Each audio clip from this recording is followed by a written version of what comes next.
자, 반갑습니다. 이번 시간에는 훈민정음의 창제 원리에 대해서 살펴볼 건데, 그 전에 비대면 기간 동안 국어 수업이 어떻게 진행되는지 먼저 간단하게 안내드리고 시작하겠습니다. 우리 국어 수업이 화요일 그리고 목요일 정규 수업이 잡혀 있어요. 화요일 같은 경우에는 우리 교재, 문학 교재에 있는 서사갈래에 대해서 다루게 될 거고, 목요일은 여러분들이 고등학교 올라가면 어렵게 느끼는 중세국어에 대해서 문법 부분을 다루도록 하겠습니다. 그러면 수요일은 우리가 원래 늘 해왔던 대로 독사빠는 고2 독서 마더텅 5개의 지문씩 지금 하는 대로 진행하시면 되고, 원래 우리가 예정했던 금요일은 뒤에 K반부터 R반까지는 서정갈래와 개념어를 진행하기로 했었잖아요. 그런데 비대면 기간 동안에는 이걸 조금 수정해서 금요일에는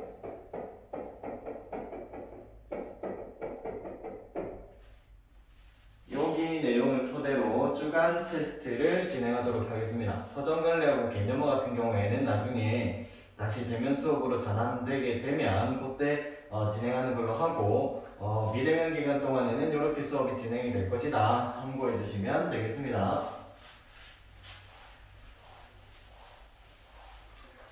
자, 이번 시간에는 훈민정음의 창제 원리에 대해서 살펴볼 거예요. 나중에 여러분들이 고등학교 올라가게 되면 국어의 변천과 발전이라는 단원을 학습하게 될 텐데요.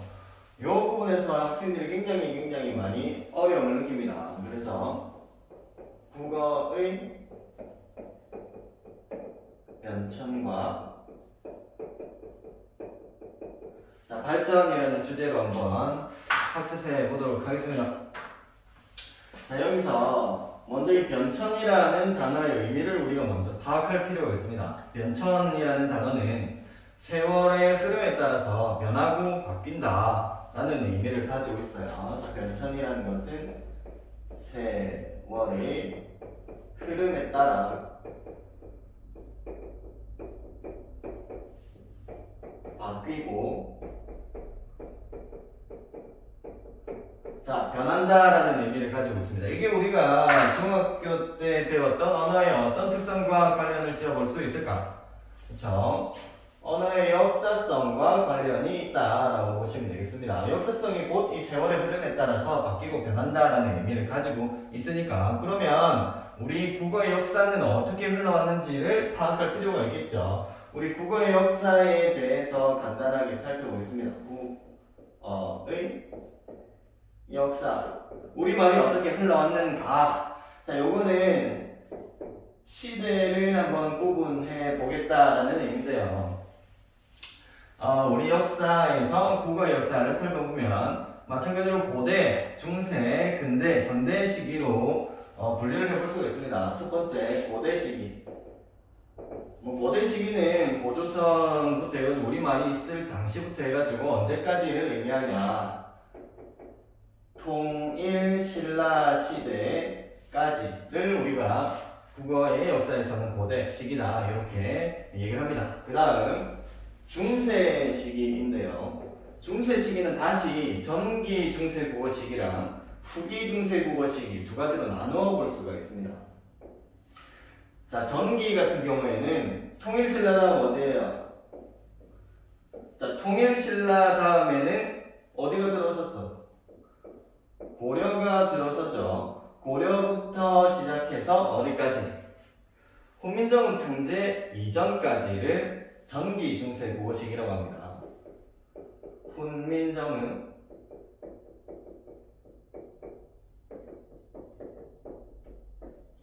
이전. 그러면 후기는 언제부터로 잡아볼 수가 있을까요? 그쵸? 후기는 훈민정음 창제 이후, 훈민정음 창제 이후부터 해서 언제까지? 가부개혁 때까지다. 요게 이제 시기로 따지면 13세기부터 14세기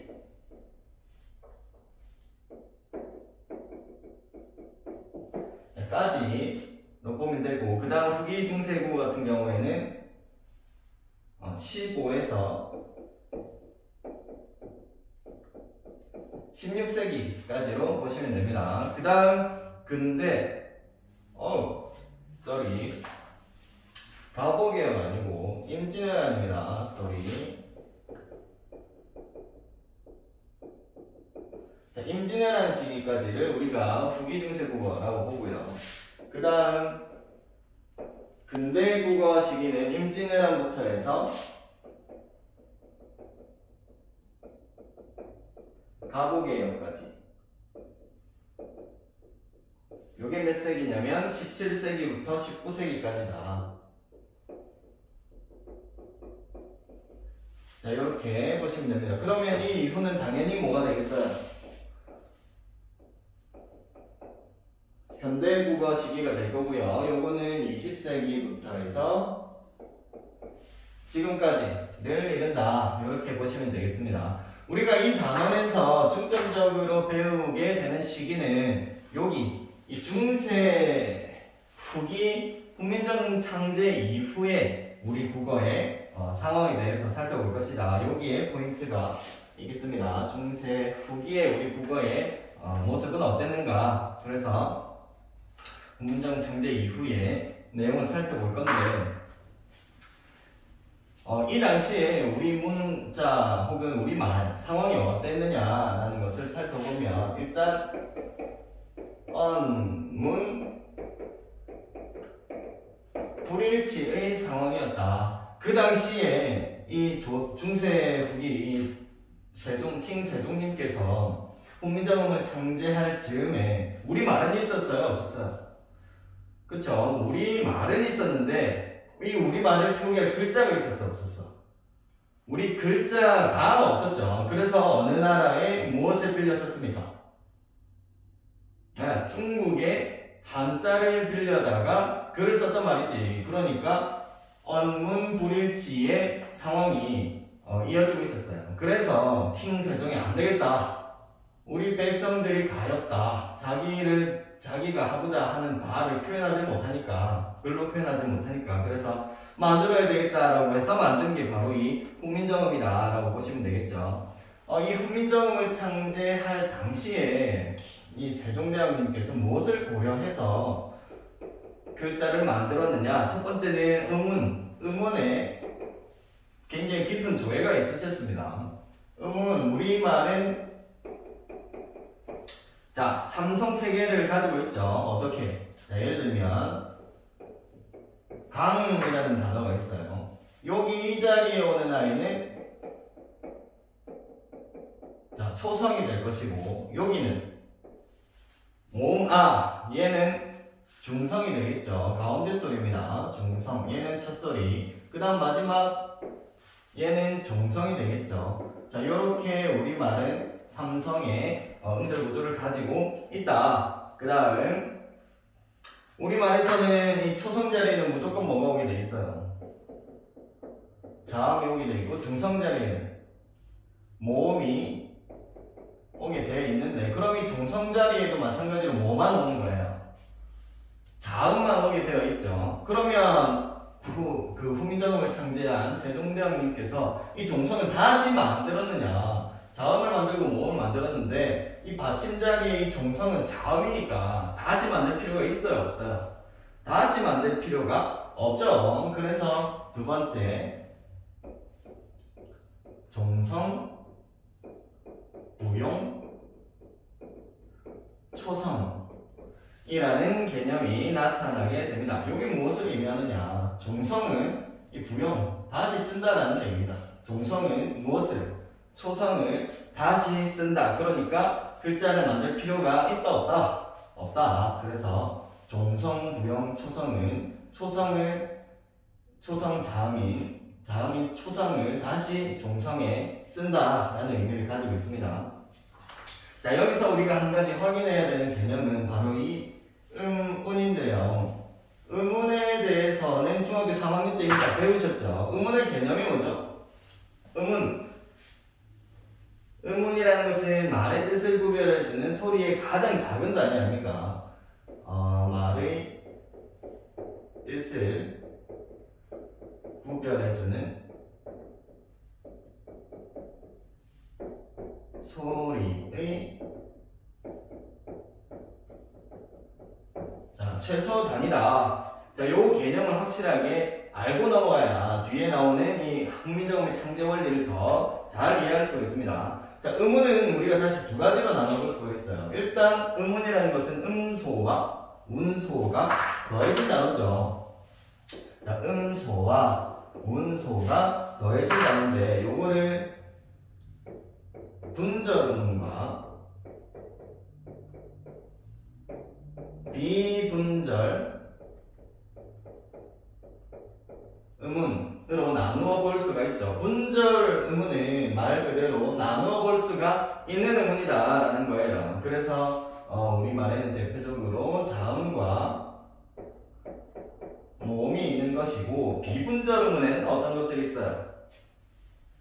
자, 현대국어에서는 비분절 음운, 운소로 인정이 되는 것은 하나밖에 없죠. 음운으로 인정이 되는 것은 소리의 무엇? 자, 소리의 길이, 요거 하나밖에 없습니다. 자, 그런데 중세국어 시기에는 조금 달라요. 중세국어 시기에는 소리의 길이가 아니라 성조라고 하는 음의 높낮이를 이 비분절 음운으로 확인할 수가 있습니다. 자, 이를 토대로 해서 우리 글자는 무슨 글자다라는 것을 알 수가 있냐면 바로 소문자구나. 소문자는 여기 말 그대로 해석하시면 됩니다. 소리. 우리가 말을 만드는데 소재가 되는 아이들을 얘기하는 거예요. 그러니까 자음과 모음을 소재로 이용해서 글자를 많이 만들어낼 수가 있다는 거지. 그래서 우리 글자는 음소문자다 라고 생각하시면 되겠습니다. 자, 그 다음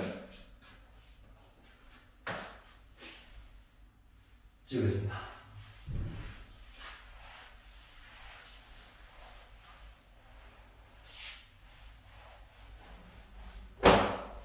자, 훈민정음 창제 원리로 이제 들어갈 건데요.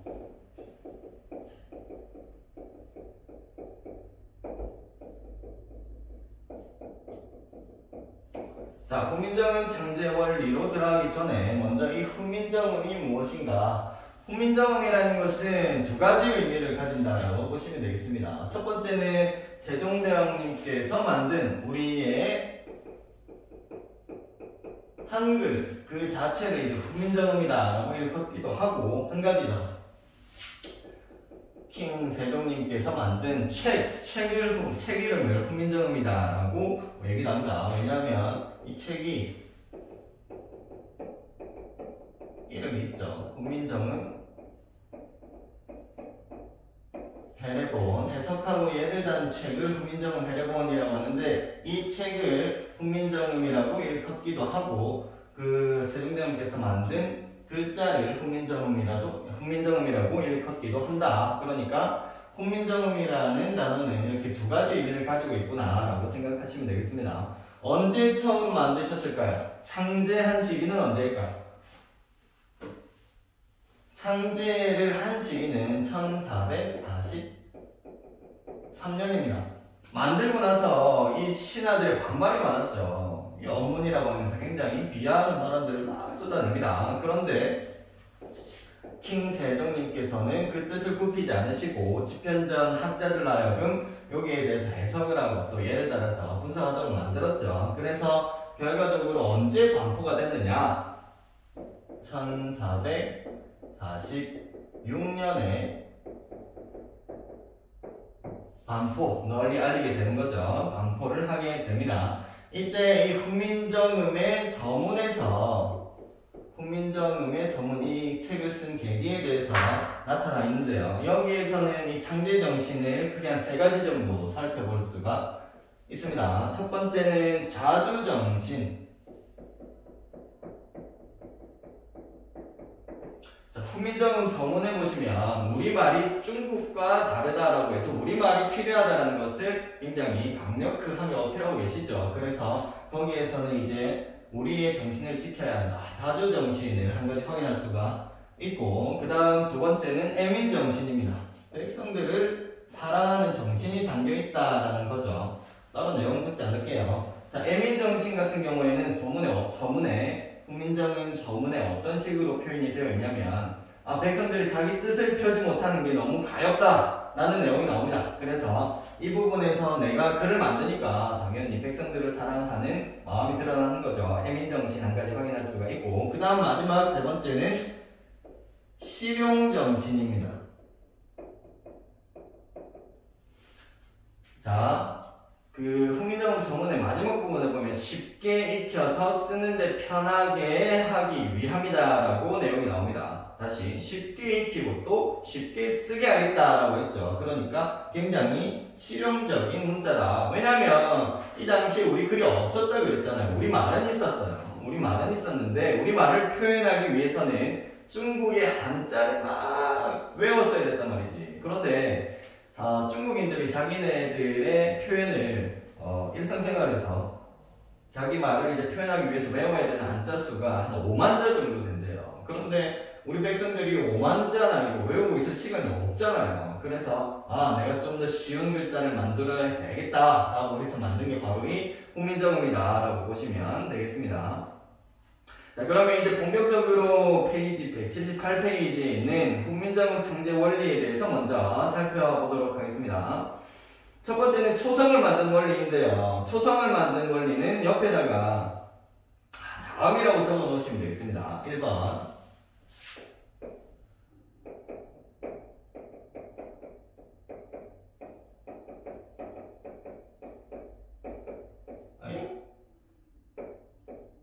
자, 초성을 만든 원리는 아까 전에 의문할 때 예를 들었지만 초성 자리에 오는 아이들은 무조건 뭐였어요? 무조건 자음이었죠. 그러니까 무엇을 만든 원리라고 보시면 되냐? 자음을 만든 원리구나 라고 생각을 하시면 되겠죠. 자, 자음을 어떻게 만들었는지에 대해서 알아보면 첫 번째는 상형입니다. 상형이 무엇을 의미합니까? 상형의 뜻. 상형이라는 것은 본 떴다라는 거예요. 본을 떴습니다. 그러면 나중에 모음자도 살펴보겠지만 모음도 기본자를 만드는 원리는 기본적으로 상형의 원리입니다. 그러면 자음도 그렇고 모음도 그렇고 기본적으로 무언가를 본 떴네요. 공통점이 되겠죠. 그런데 무엇을 본 떴는지에 대해서 차이가 있습니다. 자, 초성을 만든 원리에서 이 자음자 같은 경우에는 무엇을 본 떴느냐? 바로 발음기관을 본 뜹니다. 우리가 소리를 내는데 관여하는 이 신체 기관들을 얘기하는 거죠. 발음 기관들을 의미하는데요. 상형자 같은 경우에는 설, 순, 치, 후 요거 5가지 반드시 기억하셔야 됩니다. 다시 설, 순, 치, 후. 설은, 순음, 치음, 후음입니다. 은 어금니 야자예요. 어금니 소리. 설은 혀설자죠. 혀소리, 순, 입술소리, 치, 입소리, 그 다음 후, 목구멍 소리입니다. 자, 그래서 이 각각의 모양을 본 떴는데요. 첫 번째는 기역, 그 다음 니은, 순은 니은, 치음, 시옷, 후. 자, 이음이 있습니다. 자, 같은 경우에는 여러분들 밑에 표를 보시면 어금니 소리 기본자 기억 있죠? 무엇을 본떴다라고 되어 있습니까? 혓뿌리가 목구멍을 막는 모양을 본떴다. 이거 중요하겠죠? 밑줄 그으셔야 됩니다. 옆에 그림이 없는데 이 상형 이 부분에서 우리 글자가 굉장히 과학적이다는 것을 알 수가 있습니다. 세종대왕님께서 우리가 발음을 할 때 이 모양을 잘 관찰을 해보니까 이 기억 같은 경우에는 혓뿌리가 목구멍을 막는 모양일 때 소리가 나는구나 라고 해서 기역자를 만들게 된 거예요. 그러니까 발음 기관을 본뜬 이 부분에서 굉장히 과학적인 문자다라는 것을 알 수가 있고, 그 다음 혓소리도 마찬가지로 느느느느느느 해보시면 혀가 윗잇몸에 이렇게 붙어요. 나이프 모양처럼. 그래서 니은 같은 경우에는 혀끝이 윗잇몸에 붙는 모양을 본떴구나. 자, 입술 소리는 입의 모양. 한자도 그렇죠. 한자도 입구자 같은 경우 이렇게 생겼잖아요. 그래서 우리 미음도 마찬가지로 입의 모양을 본떴다. 그 다음 이소리입니다. 이소리는 이의 모양을 본떴는데요. 우리 자, 이거 이인데요. 자, 여기서 뭐 혀가 이렇게 있겠죠. 혀가 있을 때 이의 모양을 본떴다. 이 부분을 본떴다라고 보통 얘기를 하는데요. 이 부분은 보통 이렇게 모양이 되잖아요. 그런데 이게 시옷으로 이렇게 표현이 됩니다. 여기서 사실 조금 의문인 게 이걸 본떴다고 하면 굳이 이렇게 뒤집을 필요가 없을 텐데, 여튼 이의 모양을 본뜬 것이 시옷이다. 이렇게 보시면 되고요. 그 다음은 목구멍 소리입니다. 목구멍 모양 동그랗겠죠. 동그란 모양을 본떠서 이응을 만들었다. 이렇게 보시면 되겠습니다. 그런데 이게 끝이 아니겠죠. 요거는 이제 자음을 만든 원리 중에서 상형의 원리, 기본자 5가지가 되겠고요. 여기에다가 또 어떤 원리를 더해서 추가로 글자를 만들게 되겠죠. 가획의 원리입니다. 가획. 획을 더했다라는 얘기죠. 말 그대로 획을 더해서 글자를 만든 거예요. 기역 같은 경우에는 획을 한 번 더하면 키읔이 되고, 니은은 디귿과 티읕이 나오게 되고, 미음은 비읍과 피읍이 나오게 되고, 그 다음 시옷은 지읒과 치읒이 나오게 되고, 마지막 이응 같은 경우에는 여린 히읗과 히읗이 나오게 됩니다. 그런데 여기에 획을 더한 기준은 뭘까요? 바로 이거는 발음 직접 해보시면 되겠죠. 어때요? 소리의 세기가 점점 어떻게 돼? 소리의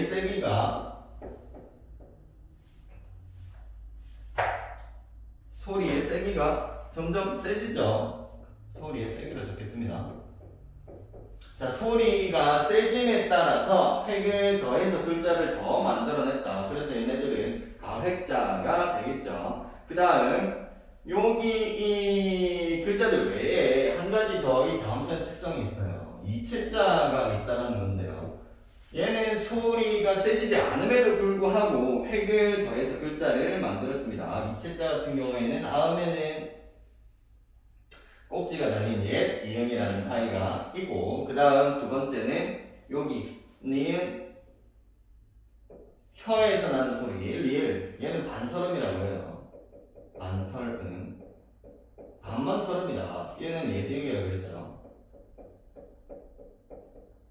한 가지 더, 지금은 쓰지 않는 반치음이 있었습니다. 자, 그래서 얘네들 같은 경우에는 자음이지만 소리의 세기가 세지지 않음에도 불구하고 획을 더해서 글자를 만들었다. 그래서 따로 이체자라고 분류를 하는 겁니다. 이체자. 그 다음 여기까지가 이제 자음자 초성을 기본적으로 만든 원리다라고 보시면 되는데, 요거 외에 여기까지가 이제 중학교 과정이다라고 보시면 되겠죠. 고등학교 올라가게 되면 추가로 배우게 되는 게 이제 병서와 연서가 되겠습니다. 먼저 병서를 살펴보면, 병서 같은 경우에는 우리 자음을 가로로 나란히 배치한 글자를 의미하는 겁니다. 이 병서 같은 경우에는 다시 두 가지로 나누어 볼 수가 있는데, 첫 번째는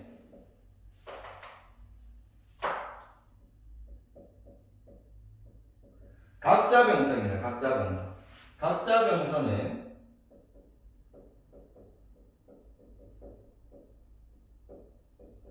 같은 자음을 이렇게 나란히 쓴 거예요. 예를 들면 어떤 것들이 있냐, 쌍기역, 쌍디귿과 같은 지금으로 따지면 된소리 발음들 있죠. 이런 것들이 병서. 그 다음 한 가지 더 합영병서가 있었습니다. 각자 병서가 같은 애들을 썼으면 합영병서는 당연히 어땠겠어요?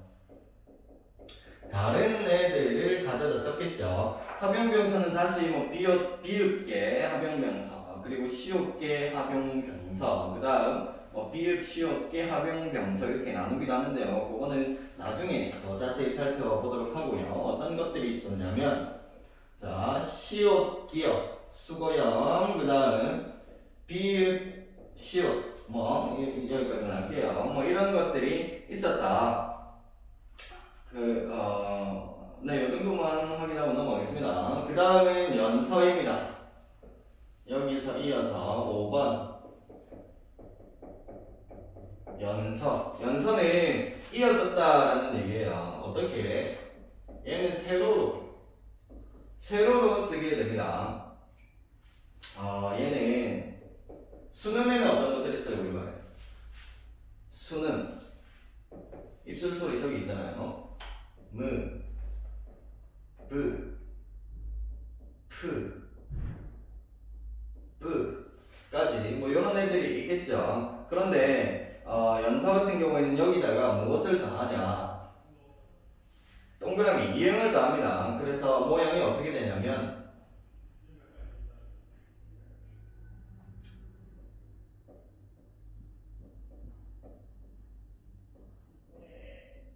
자, 요런 글자들이 탄생을 하게 돼요. 사실 요 글자들 같은 경우에는 중국말을 표현하기 위해서 만들었는데 특이하게도 이 글자들 중에서 유일하게 순경읍이 비읍 같은 경우에는 우리말의 소리를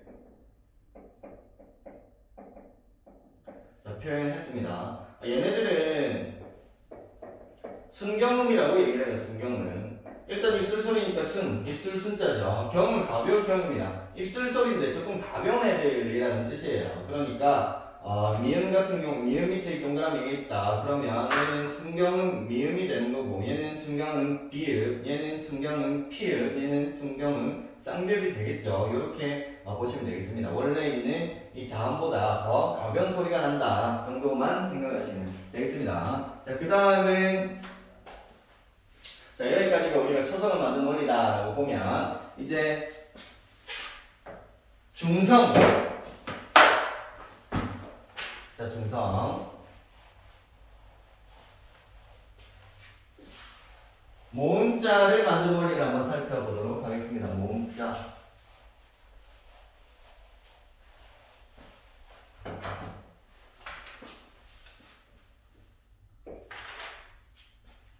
자, 중성을 만든 원리 2번을 보겠습니다. 여기 점이 콩 찍혀있는 책 교재 보시면 178페이지 2번에 보시면 점이 이렇게 콩 찍혀있죠. 얘는 뭐라고 읽어요? 얘는 아래 아래아라고, 얘 이름은 아래아입니다. 우리가 발음할 때는 어떻게 발음할까요? 아로 발음하시면 돼요. 이렇게 찍혀있다. 그러면 가 이렇게 발음하시면 되는 겁니다. 자, 그 다음 아래아 그리고 이는 각각 하늘, 땅, 사람의 모습을 본떠서 만들었고 이들끼리 결합하여 그 밖의 글자를 만들었다라고 되어 있죠. 그래서 이 중성,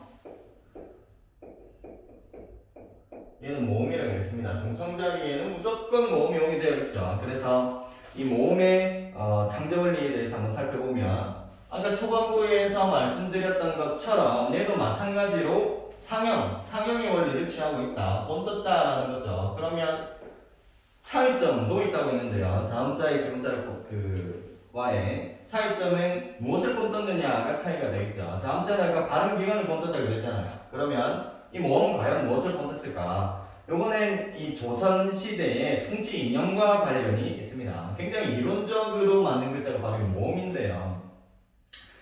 조선시대의 통치 이념은 성리학이었죠. 성리학에서 꼭 이 세계를 구성하는데 우주의 구성 요소가 세 가지가 있다고 그랬어요. 그게 바로 이 하늘과 땅과 사람이다. 그래서 그 모양을 본떠서 천지인 삼재라고 하죠. 이 천지인을 본떠서 아래 그리고 이를 만들게 됩니다.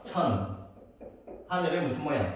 하늘의 둥근 모양. 지금 뭐 보시면 뭐 워낙 고층 빌딩들이 많고 아파트가 많다 보니까 이렇게 넓게 뚫려 있는 하늘을 보기가 쉽지가 않죠. 그런데 옛날 사람들은 이제 하늘이 둥글다라고 생각을 했기 때문에 뻥 뚫린 곳에 가면 하늘이 실제로 둥글게 느껴지겠죠. 그래서 천 같은 경우에는 하늘에 둥근 모양을 본떴다. 그 다음 두 번째는 지, 땅의 평평한 모양을 본뜬 거고요.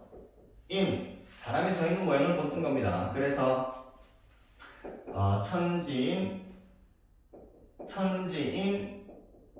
삼재 세 가지 재료를 본떠서 아래 아 그리고 이 세 가지 모음자의 기본자를 만들게 됩니다. 그런 다음에 나머지 모음들은 그러면 어떻게 만들었느냐? 자, 이 천지인 삼재로 나온 모음의 기본자인 아래 아, 으와 이를 더 합합니다. 합쳐서 글자들을 다 나머지 모음자들을 만들게 됩니다. 그런데 이렇게 더한 경우에도 첫 번째 한 번만 더한 경우가 있고 두 번 더한 경우가 있겠죠. 한 번만 더한 글자는 초, 출, 자라고 하고 두 번 더한 글자는 제, 출, 자라고 합니다. 초출자 같은 경우에는 네 가지가 있어요.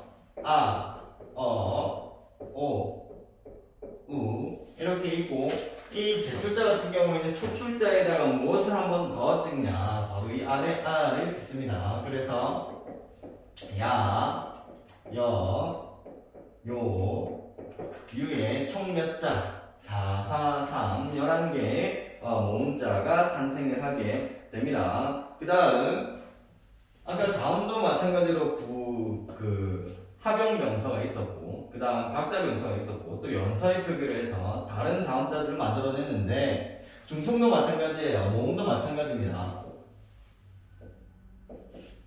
자, 모음 같은 경우에도 합쳐서 사용하는 글자들이 탄생을 하게 됩니다. 자, 이 합용자 같은 경우에는 그냥 얘네들을 다 더하는 거예요. 얘네들 각각을 이렇게 더해서 글자들을 만들게 됩니다. 예를 들면 오랑 아를 더해서 와라는 글자가 탄생하게 되고 제출자에서는 지금은 쓰지 않지만 발음하기 힘들지만 요와 야를 더해서 이런 글자들을 만들게 됩니다. 이론상 존재하는 거죠. 아까 모음 같은 경우에는 굉장히 그 이론적인 토대가 성리학을 기반으로 했기 때문에 이론적인 글자다라고 했죠. 그래서 이론상 존재하는 이런 글자들도 탄생을 하게 된다. 이건 참고 정도로만 살펴보시면 되겠습니다. 그 다음 그 음운에 대해서 설명할 때 중세국어 시기에는 현대국어에서 인정하고 있는 음운, 비분절 음운 중에서 현대국어에서는 소리의 길이만을 인정하고 있지만 중세국어 시기에서는 조금 다르다고 했죠. 중세국어 시기에서의 비분절 음운이라는 것은 당시에 우리가 중국의 영향을 많이 받을 수밖에 없었기 때문에 우리말에서도 소리의 길이가 아니라 소리의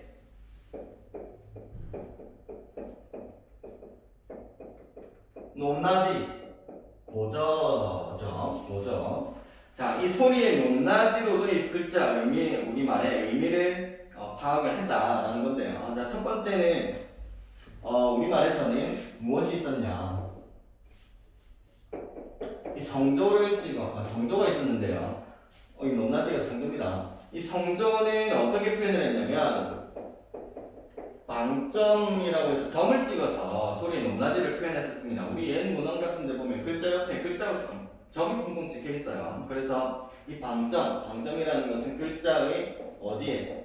왼쪽에다가 찍어서 표시를 하는데 성조라는 것은 방금 전에 얘기한 것처럼 소리의 높낮이를 의미합니다. 어떤 것들이 있었냐면 첫 번째는 평성입니다. 자, 평성이라는 것은 말 그대로 평평한 소리겠죠. 그래서 낮은 소리입니다. 낮은 소리. 얘는 방점이 있을까요? 없을까요? 얘는 방점을 찍지 않고 표현을 했다. 그 다음 두 번째는 거성입니다. 자, 거성이라는 것은 높은 소리를 의미하는 거예요. 얘는 방점을 옆에 하나만 찍었다. 어떻게 찍었냐면 뭐 이런 식으로 찍었습니다. 그 다음 두 번째가 아니라 세 번째. 세 번째는 상성입니다. 상성은 낮았다가 높아지는 소리. 그래서 점을 두 개를 찍어서 표현을 했고, 마지막 네 번째는 자, 입성입니다. 입성이라는 것은 이제 성조로 분류가 되어 있긴 하지만 사실 성조라기보다는 일단 그 의미를 적어드리면 빨리 끊어서 닿는 소리입니다. 얘는 무엇과 관련이 있냐? 이 받침 종성 자리에 오는 이 받침과 관련이 있는데요. 이 받침 자리에 뭐가 올 때? 안울림 소리가 오면 이렇게 발음을 한다는 거예요. 그래서 받침에 안울림 소리가 오게 되면 입성인데, 이 입성은 받침과 관련이 있으니까 표현하고 싶은 성조를 평성으로 표현할 수도 있고 거성으로 표현할 수도 있고 상성으로 표현할 수도 있고 이렇게 다양하게 표현을 했었습니다. 여기서 포인트는 받침에 안울림 소리가 온다. 그러면 이 성조 4개 중에 무엇으로 가면 되겠어요? 입성이구나. 이렇게 가시면 되겠습니다. 이 부분은 나중에 훈민정음 세종어제 훈민정음의 본문을 살펴보면서 다시 한 번 더 설명드리도록 하겠습니다. 자, 그래서 우리말의 성조는 이렇게 4가지 평성, 거성, 상성, 입성이 있고, 성조라는 것은 소리의 높낮이를 의미하는 것이다. 그래서 이 소리의 높낮이를 통해서도 우리말의 의미를 분별했다. 중국어 보시면 중국에는 아직도 성조가 남아있죠. 예를 들면 니 하오, 한자는 적지 않고 발음만 적습니다. 니 하오 이런 식으로 표현이 되면 이렇게 올라가 있으니까 오늘 높은 소리를 의미하는 것이고, 하오 같은 경우에는 이렇게 V자로 표시가 되어 있죠. 낮았다가 높아지는 소리입니다. 그래서 하오 이런 식으로 발음하는 이 성조가 아직도 남아 있는데, 우리말에서는 지금은 인정을 하지 않고 소리의 길이만 음운으로 인정을 하고 있다라는 겁니다. 자, 그 다음에 이 자모의 운용으로 넘어가서 방금 전에 봤던 내용들이네요. 문자의 운용 방식은 첫 번째 이어쓰기입니다. 옆에 연서라고 되어 있죠. 자, 자음을 밑으로 이어서 쓰는 거예요. 옆으로 쓰는 게 아닙니다. 밑으로 이어 쓰는 방법이고, 입술 소리 아래, 순음이죠. 순음 아래 이 이행을 써서 순경음이라고 하는데, 이 경자는 가벼울 경이라고 그랬습니다. 그래서 입술 가벼운 소리다 라고 보시면 되겠고요. 그 다음에 나란히 쓰기, 병서입니다. 병서는 초성이나 정성을 합칠 때 가로로 나란히 쓰는 방법이에요. 그래서 두 가지로 다시 나눠볼 수가 있다 그랬죠. 각자 병서가 있고, 이 각자 다르다는 게 아닙니다. 같은 애들을 나란히 쓴 거예요. 그래서 각자 병서는 같은 자음을 두 개 나란히 쓰는 방법이다. 끄뜨뿌쓰쯔, 지금 현대공의 된소리 생각하시면 됩니다. 그 다음 합용병서는 서로 다른 두 개나 세 개 나란히 쓰는 방법이고요. 밑에 시옷개, 비읍개, 비읍, 시옷개 이렇게 나눠볼 수가 있는데, 요거는 나중에 다시 천천히 살펴보도록 하겠습니다. 자, 마지막으로 우리말의 특성에 대해서 간단하게 살펴보겠습니다. 마지막.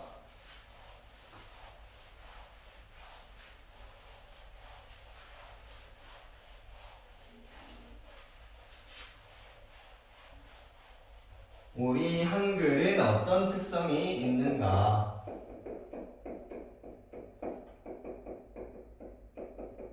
이건 중학교 때 다 하셨던 내용이겠죠. 첫 번째는 같은 위치에서 발음이 되는 글자들은 같은 위치. 모양이 어때요? 모양이 서로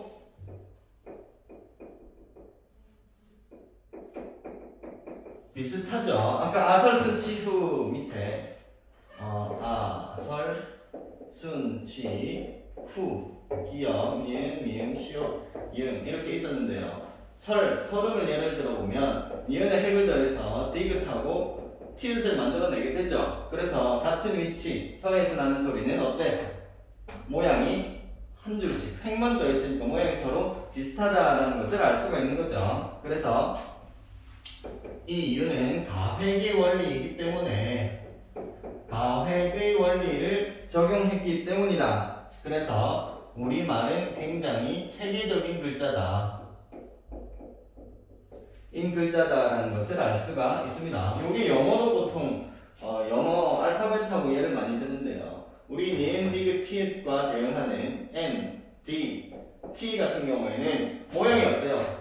모양이 제각각이다라는 것을 알 수가 있죠. 그런데 우리 서른 같은 경우에는 니은, 디귿, 티읕이 가획의 원리를 통해서 획이 하나씩 소리가 세짐에 따라서 획이 하나씩 추가가 되었기 때문에 굉장히 모양이 비슷하고 또 체계적인 글자다라는 것을 보여주는 것입니다. 그 다음 두 번째는 우리말 같은 경우에는 하나의 글자가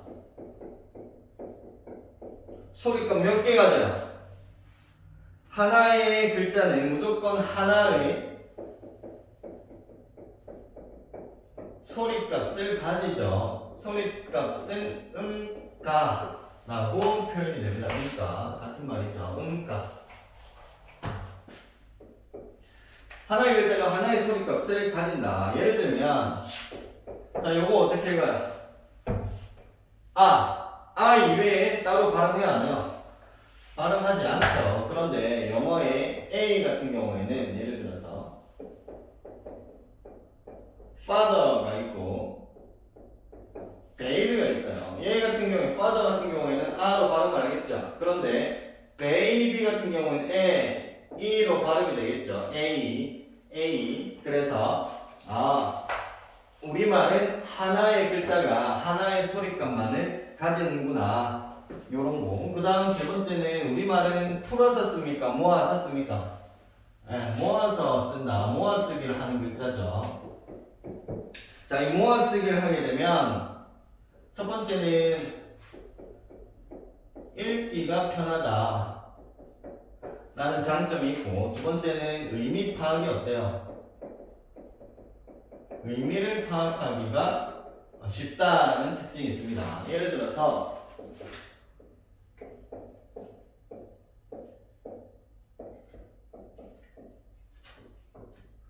자, 훈민정음을 이렇게 풀었었어요. 이렇게 쓰게 되면 일단 어떻게 읽어야 될지, 어디서 끊어서 어떻게 음절을 구성해야 될지도 혼란스럽고, 그 다음에 이게 도대체 무슨 의미인지는 결합을 한 다음에 파악을 해야 되잖아요. 그런데 얘를 모았었어요. 자, 훈민정음이라고 이렇게 모아 쓰게 되면 읽기도 편하고 의미 파악도 어때요? 바로바로 의미를 파악할 수가 있겠죠. 그래서 우리말의 특성 세 번째였고요. 그 다음 우리말의 특성 마지막 네 번째. 정보화 시대에 컴퓨터의 입력하는 속도가 굉장히 중요하잖아요. 그래서 컴퓨터 입력 속도가 어떠냐?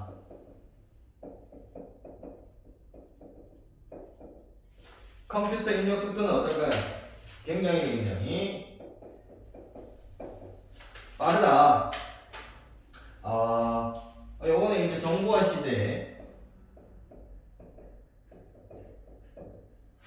두드러지는 특성이다라고 보시면 되겠죠. 중국어 같은 경우에는 한자를 검색하기 위해서 먼저 로마자로 표기를 한 다음에 이 로마자를 예를 들어서 사람 인자는 뭐 run 이런 식으로 찾아서 로마자로 변경을 한 다음에 다시 여기서 한자를 찾는 과정을 거쳐야 돼요.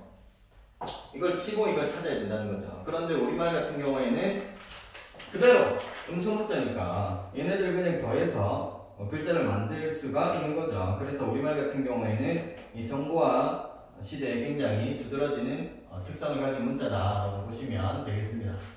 네, 여기까지 하고요. 뒤에 그 업로드된 문제를 풀고 나서 채점 수정까지 완료해서 담당 선생님께 확인받을 수 있도록 해주시면 감사하겠습니다. 여기까지.